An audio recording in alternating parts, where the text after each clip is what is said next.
Hello everyone, welcome back to science with Neha. तो हम कर रहे थे हमारी क्लास 10th का chapter number 3 metals and non metals, जिसमें आपके 3 पार्ट्स आ चुके हैं।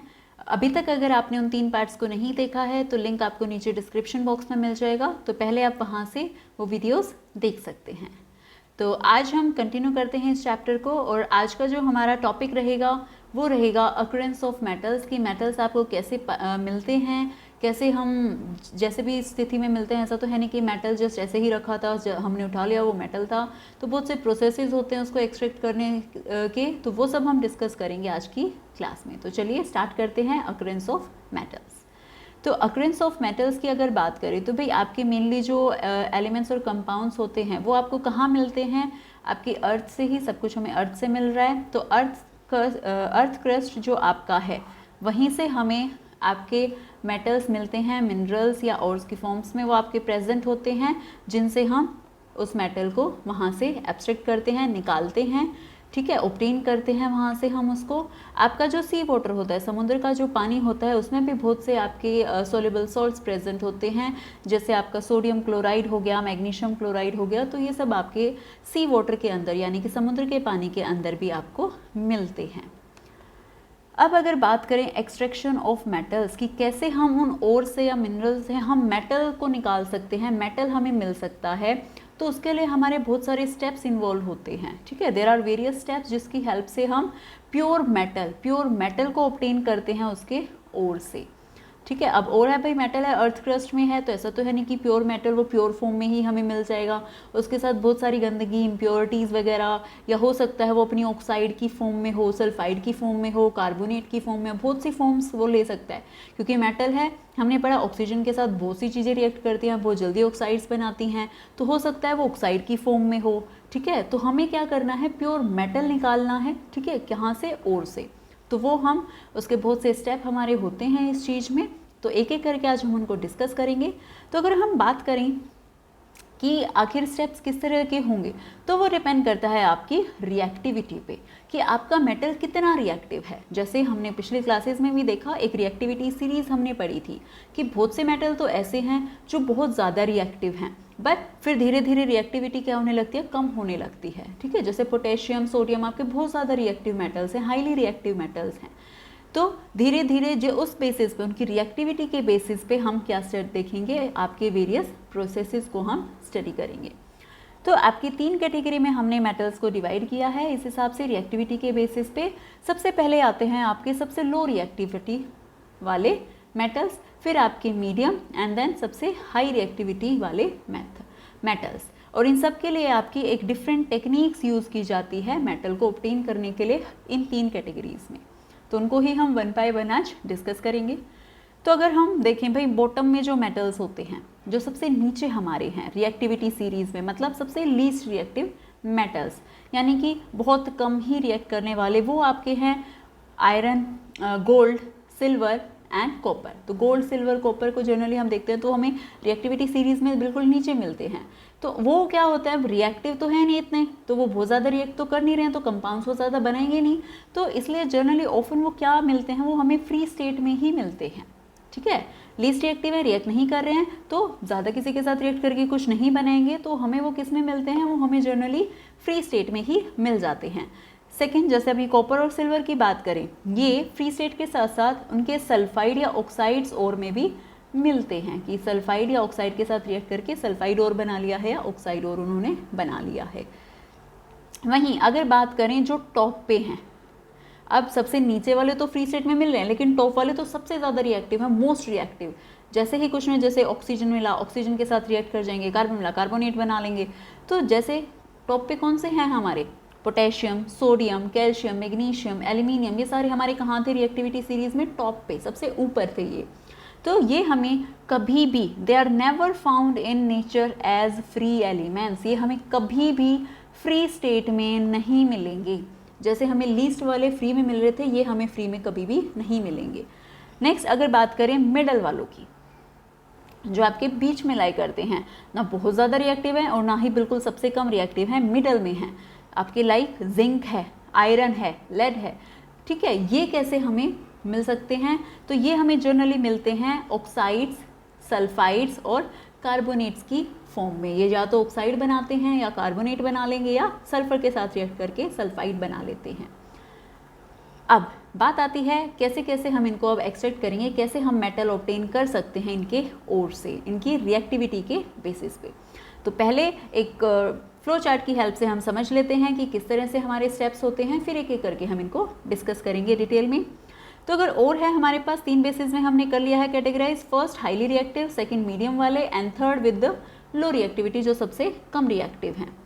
तो जो हाई रिएक्टिव हैं उनके लिए हम क्या करते हैं, इलेक्ट्रोलिसिस होता है मोल्टन ओर का, और को मोल्टन स्टेट में, ठीक है, मेल्ट करके उसका हम इलेक्ट्रोलिसिस करते हैं, इलेक्ट्रिसिटी के हेल्प से ऑब्टेन करते हैं हम प्योर मेटल को। वहीं अगर बात करें हम मीडियम रिएक्टिविटी की, तो मीडियम रिएक्टिविटी में अभी हमने पढ़ा कार्बोनेट या सल्फाइड की फॉर्म वो ले लेते हैं। तो अगर कार्बोनेट ओर है तो उस पर हमारा लगाया जाता है कैल्किनेशन, और अगर सल्फाइड ओर है तो एक प्रोसेस होता है रोस्टिंग, जो भी हम डिटेल में पढ़ने वाले हैं। उससे क्या होगा, ये रिड्यूस हो जाएंगे, किस में कन्वर्ट हो जाएंगे, ऑक्साइड में कन्वर्ट हो जाएंगे। कार्बोनेट या सल्फाइड और आपके कैल्सिनेशन और रोस्टिंग से आपके किस में कन्वर्ट हुए, ऑक्साइड में। तो मेटल किस फॉर्म में आ जाएगा, ऑक्साइड की फॉर्म में आ जाएगा। और फिर हम उस ऑक्साइड का रिडक्शन करेंगे, और रिडक्शन के बाद हम उसकी रिफाइनिंग करेंगे, मीन्स उसमें से अगर इम्प्योरिटीज़ हैं तो उसको भी हम रिमूव करके प्योर मेटल ऑब्टेन कर लेंगे।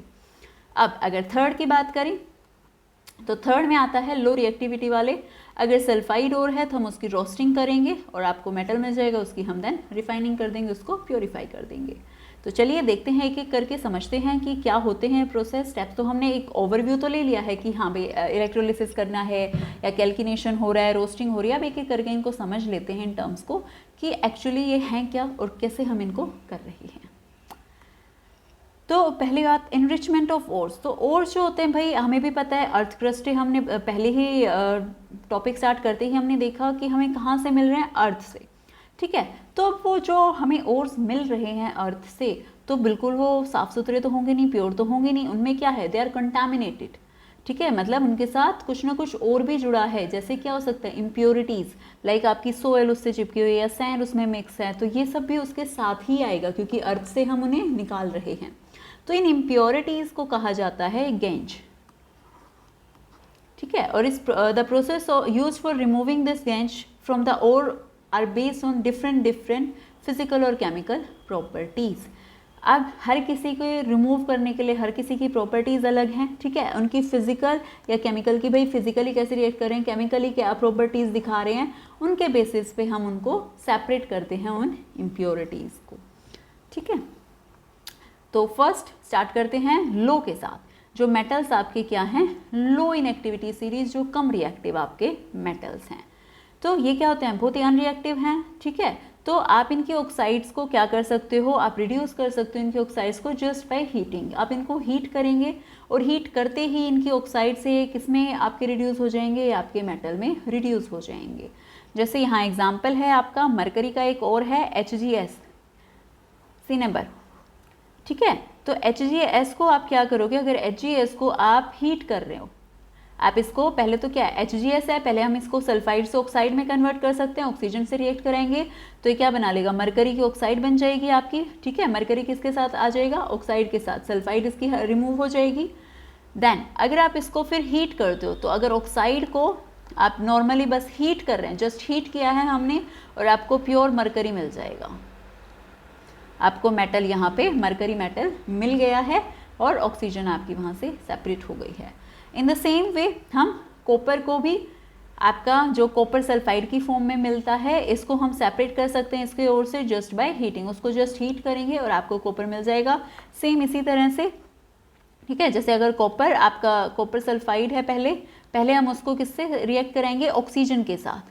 तो O2 से कराएंगे तो वो पहले आपकी किस में आ जाएगा, आपका किस में कन्वर्ट होगा, कॉपर ऑक्साइड में आपका कन्वर्ट हो जाएगा, ठीक है। और इस कॉपर ऑक्साइड को फिर अगर हम हीट करेंगे तो हीट करने पे आपको कॉपर प्लस ऑक्सीजन दे देगा, आपको क्या मिल जाएगा, कॉपर मेटल यहाँ पे मिल जाएगा उसकी ऑक्साइड को जस्ट हीट करने से। तो ये था पहला लो वालों का, कि जस्ट लो में हमने क्या देखा कि लो में जस्ट हमने हीट किया उसकी ऑक्साइड को और हमें मेटल मिल गया है, क्योंकि वो लीस्ट रिएक्टिव थे, बहुत ही अनरिएक्टिव होते हैं। अब सेकेंड अगर बात करें मिडल वालों की, जो आपकी रिएक्टिविटी सीरीज में बीच में आपके लाई करते हैं, मिडल में आते हैं, तो वो यूजुअली आपके प्रेजेंट जनरली किस में प्रेजेंट होते हैं, सल्फाइड्स या कार्बोनेट्स की फॉर्म में वो होते हैं। ठीक है, अब हमने देखा स्टार्टिंग में अभी जब हम स्टेप्स देख रहे थे कि सल्फाइड और को उसके ऑक्साइड में कन्वर्ट करना, तो अगर सल्फाइड को आप उसकी ऑक्साइड में कन्वर्ट कर रहे हो एक स्ट्रॉन्ग हीटिंग से, बहुत ज़्यादा हमें हीट करना पड़ता है, किसकी प्रेजेंस में, एयर की प्रेजेंस में जब हम उसको हीट करते हैं तो उस प्रोसेस को कहा जाता है रोस्टिंग। तो सल्फाइड के लिए रोस्टिंग प्रोसेस बोला जाता है, मतलब उसको हम एयर में, एक्सेस एयर में बहुत हीट, स्ट्रॉन्ग हीटिंग दे रहे हैं, बहुत ज़्यादा हीट हम उसको प्रोवाइड कर रहे हैं, और वो किस में कन्वर्ट हो जाएगा, अपनी ऑक्साइड में अगर कन्वर्ट हो जाता है होगा, उस प्रोसेस को कहा जाता है रोस्टिंग। इन अ सेम वे अगर कार्बोनेट ओर्स आपके पास हैं, ठीक है, उनको हमें ऑक्साइड में कन्वर्ट करना है, उनको ऑक्साइड में कन्वर्ट करना है स्ट्रॉन्ग हीटिंग से, वहाँ भी हम क्या दे रहे हैं, स्ट्रॉन्गली ही हीट कर रहे हैं, बट यहाँ रोस्टिंग में एक्सेस एयर आपको चाहिए, बट यहाँ आपको लिमिटेड एयर से ही काम चल जाएगा, तो इस प्रोसेस को कहा जाता है कैल्किनेशन। तो सी से सी आप याद रख सकते हैं, कार्बोनेट सी से सी कैल्किनेशन, सल्फाइड के लिए सेकंड बच गया रोस्टिंग, तो रोस्टिंग। सो सी से सी याद रखें, कार्बोनेट कैल्किनेशन, सल्फाइड है तो रोस्टिंग आपका यूज होगा। तो देखते हैं रोस्टिंग में क्या करना होता है। रोस्टिंग, मान लो आपके पास जिंक सल्फाइड है, ZnS है आपके पास, तो क्या करना था, हमें उसको ऑक्साइड में पहले कन्वर्ट करना है हीट करके। तो आप उसको एयर में क्या है, ऑक्सीजन है, तो ZnS प्लस O2 की हेल्प में जब आप उसको हीट करते हो, तो हीट करेंगे तो वो किस में कन्वर्ट हो जाएगा, वो आपका ऑक्साइड में कन्वर्ट हो जाएगा। कहाँ से, सल्फाइड से। तो सल्फाइड से ऑक्साइड में कन्वर्ट वाले प्रोसेस को कहा जाता है क्या, रोस्टिंग। अब यही सेम अगर हम कार्बोनेट में देखें, तो ये ZnCO3 आपका जिंक कार्बोनेट है, तो अगर कार्बोनेट को हम हीट करते हैं, लिमिटेड एयर है, एयर तो है ही, उसमें ऑक्सीजन होगा, तो वो किस में कन्वर्ट हो जाएगा, आपका जिंक ऑक्साइड में। तो यहाँ क्या हो रहा है, कार्बोनेट आपका किस में कन्वर्ट हो रहा है, ऑक्साइड में, और CO2 आपकी यहाँ रिलीज हो रही है, वहाँ SO2 आपकी निकल रही थी, तो यहाँ भी ये किस में कन्वर्ट हो गया, कार्बोनेट से ऑक्साइड में। तो ये होगा आपका कैल्किनेशन।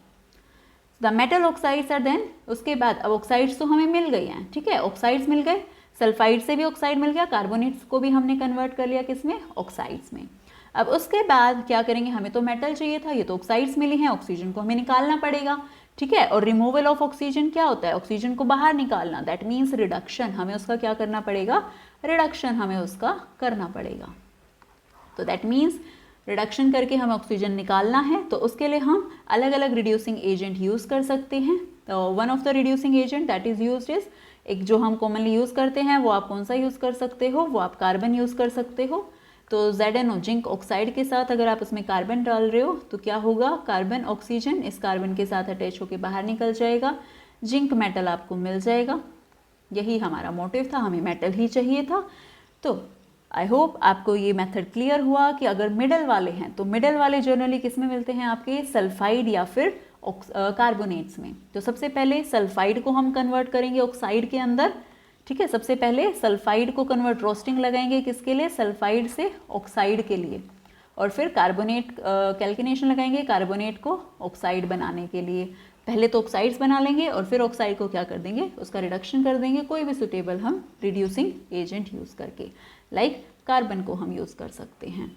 बाकी और भी आप मेथड्स यूज़ कर सकते हो रिडक्शन के, लाइक हमने लास्ट अभी पिछली वीडियोस में भी डिस्कस किया था डिस्प्लेसमेंट रिएक्शन, मतलब जब एक मेटल दूसरे को डिस्प्लेस कर दे, तो हम इस मेटल से कोई ज़्यादा रिएक्टिव के साथ अगर इसको ट्रीट करा दें तो क्या होगा, वो इसको यहाँ से डिस्प्लेस कर देगा और खुद ऑक्सीजन के साथ जुड़ जाएगा, ठीक है। तो वो भी क्या होगा, डिस्प्लेसमेंट रिएक्शन की हेल्प से भी हम क्या कर सकते हैं, इसको रिड्यूस कर सकते हैं।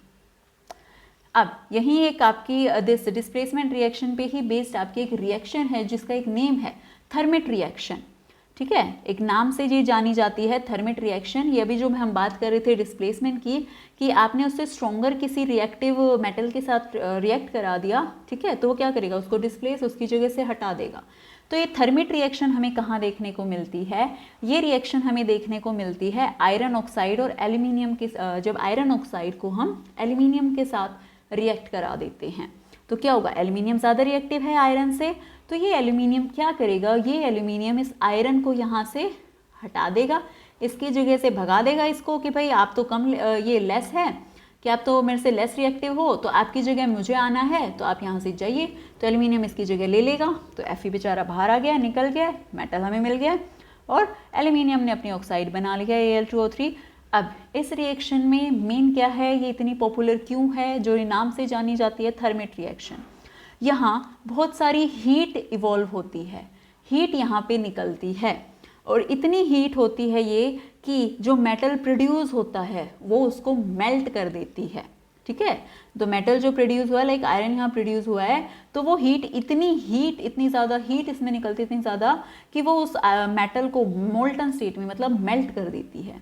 और ये रिएक्शन यूज़ की जाती है हमारे जो आपके ब्रोकन रेलवे ट्रैक्स, भाई रेलवे ट्रैक्स कहीं से टूट गए हैं या कहीं पे क्रैक आ गया है, तो उनको ठीक करने के लिए रिएक्शन यूज़ की जाती है। जैसा आप यहाँ पिक्चर में भी देख पा रहे हो, तो यहाँ हम थर्मेट रिएक्शन करेंगे कि आयरन की ऑक्साइड को एल्यूमिनियम से जब हम रिएक्ट करेंगे तो इतनी हीट यहाँ पे निकलती है कि वो आयरन को पिघला देगी, मोल्टन स्टेट में कन्वर्ट कर देगी। तो जैसे ही मोल्टन स्टेट में आएगा, आपका जो क्रैक था जहाँ पे आयरन ट्रैक्स में, वो फिल हो जाएगा और जब कूल हो जाएगा तो वहाँ पे आपका वापस सॉलिडिफाई हो जाएगा।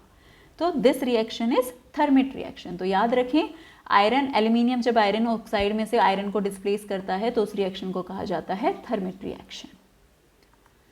अब नेक्स्ट बात करते हैं टॉप वालों की, जो सबसे ज़्यादा रिएक्टिव हैं, जो अपनी सीरीज़ में सबसे ऊपर मिलते हैं, जो सबसे ज़्यादा रिएक्टिव हैं। तो बहुत ज़्यादा रिएक्टिव हैं तो फ्री फॉर्म में तो ये होते नहीं हैं, ठीक है। तो और सिंपल हम इनको क्या है, जो कंपाउंड से अब भाई फ्री में थे या जो लो रिएक्टिविटी वाले थे, उनको तो जस्ट हीटिंग से ही काम चल जा रहा था, हीट किया ऑक्साइड से वो मेटल में कन्वर्ट हो रहे थे। बट ये तो बहुत ज़्यादा रिएक्टिव है, हाईली रिएक्टिव हैं, तो सिर्फ हीटिंग से तो काम नहीं चलेगा इन मेटल्स का कि भाई हीट किया और हमें मेटल मिल गया। तो ये क्या होते हैं, इनको हम ऑब्टेन करते हैं इलेक्ट्रोलिटिक रिडक्शन से। इलेक्ट्रिसिटी की हेल्प हम यहाँ लेते हैं और इलेक्ट्रोलिटिक रिडक्शन इसको कहा जाता है। लाइक आपके एग्जाम्पल अगर बात करें, सोडियम है सबसे टॉप पे, तो कौन आते हैं, सोडियम, पोटेशियम, मैग्नीशियम और कैल्शियम, ये सब आपके टॉप पे हैं, ठीक है। तो इनको हम कैसे ऑब्टेन करते हैं, इनको ऑब्टेन किया जाता है इलेक्ट्रोलिसिस से। तो इलेक्ट्रोलिसिस में एक सेटअप बनाया जाता है, आपके इलेक्ट्रोड्स लगाए जाते हैं, सॉल्ट सॉल्यूशन होता है उसका, और आपका एक कैथोड बनाया जाता है। कैथोड जो कि आपका क्या होता है, नेगेटिवली चार्ज, उसको नेगेटिव से जोड़ा जाता है, और एनोड का आपका किसके साथ, उसको पॉजिटिव टर्मिनल उसको बनाया जाता है। तो कैथोड पे क्या होगा, कैथोड पे Na पॉजिटिव एक इलेक्ट्रॉन लेके आपका क्या बन जाएगा, Na मेटल, और क्लोरीन Cl नेगेटिव आपका क्या होगा। तो एनोड पे हमेशा आप याद रखें, कैथोड पे हमेशा होता है रिडक्शन। अगर आप इस चीज़ से याद रख लेंगे तो आपको ध्यान रहेगा कि कैथोड पे एनोड पे क्या होगा। तो कैथोड पे हमेशा आपका रिडक्शन होगा, एनोड पे हमेशा आपका क्या होगा, ऑक्सीडेशन होगा। मतलब रिडक्शन क्या होता है, गेन ऑफ इलेक्ट्रॉन, कि वो इलेक्ट्रॉन को लेगा, और ऑक्सीडेशन में क्या होगा, लॉस ऑफ इलेक्ट्रॉन, वो इलेक्ट्रॉन को अपने से निकाल देगा। तो कैथोड पे Na पॉजिटिव एक इलेक्ट्रॉन लेके किस में कन्वर्ट हो जाएगा, Na में। Na तो जो आपका कैथोड वाला इलेक्ट्रोड है, जो कैथोड वाला इलेक्ट्रोड है वहाँ आपका Na डिपॉजिट होना शुरू हो जाएगा। तो ये थी आपकी इलेक्ट्रोलिटिक रिफाइनिंग। तो इलेक्ट्रिसिटी हम उसमें इलेक्ट्रिक करंट पास करके हम मेटल को सेपरेट करते हैं। जैसे हमें यहाँ कौन सा मेटल मिल गया, सोडियम मेटल हमें मिल गया NaCl से। नेक्स्ट आता है रिफाइनिंग ऑफ मेटल। अब मेटल जो हमें ऑब्टेन हुए हैं, रिडक्शन हमने प्रोसेस रिडक्शन वगैरह लगा के मेटल तो हमें मिल गया, मेटल हमें मिल गया, but it is not necessary, ज़रूरी तो नहीं है कि वो बिल्कुल प्योर हो। तो वो क्या है, वो प्योर नहीं है आपका, it is not very pure, बहुत ज़्यादा प्योर नहीं है, उसमें कुछ ना कुछ इम्प्योरिटीज़ हो सकती हैं प्रेजेंट। तो उन इम्प्योरिटीज़ को रिमूव करने के लिए हम मेथड यूज़ करते हैं रिफाइनिंग। इस प्रोसेस को कहा जाता है रिफाइनिंग, मीन्स बिल्कुल प्योर करना, प्योरीफाई करना, प्योर मेटल ऑब्टेन करना। तो रिफाइनिंग हम करते हैं। रिफाइनिंग का मतलब कि भाई जो हमें मिल गया है मेटल, हम बिल्कुल प्योर चाहते हैं, तो वहाँ से भी हम इम्प्योरिटीज़ बाई चांस उसमें कुछ रह गई हैं तो उन इम्प्योरिटीज़ को भी हम रिमूव करते हैं, और उस प्रोसेस को कहा जाता है रिफाइनिंग। तो एक मेथड जो हम यूज़ करते हैं जनरली उसको प्योरीफाई करने के लिए, प्योर मेटल ऑब्टेन करने के लिए, तो उसको कहा जाता है इलेक्ट्रोलिटिक रिफाइनिंग। वो होता है आपका इलेक्ट्रोलिटिक रिफाइनिंग। तो बहुत से मेटल्स जैसे आपका हो गया कॉपर, हो गया जिंक, टिन, निकल, सिल्वर, गोल्ड, तो हम इनको रिफाइन करते हैं किसकी हेल्प से, इलेक्ट्रिकली। ठीक है। तो इलेक्ट्रिकली हम इनको रिफाइन करते हैं ताकि प्योर मेटल हमें मिल सके। होता क्या है इलेक्ट्रोलाइटिक रिफाइनिंग?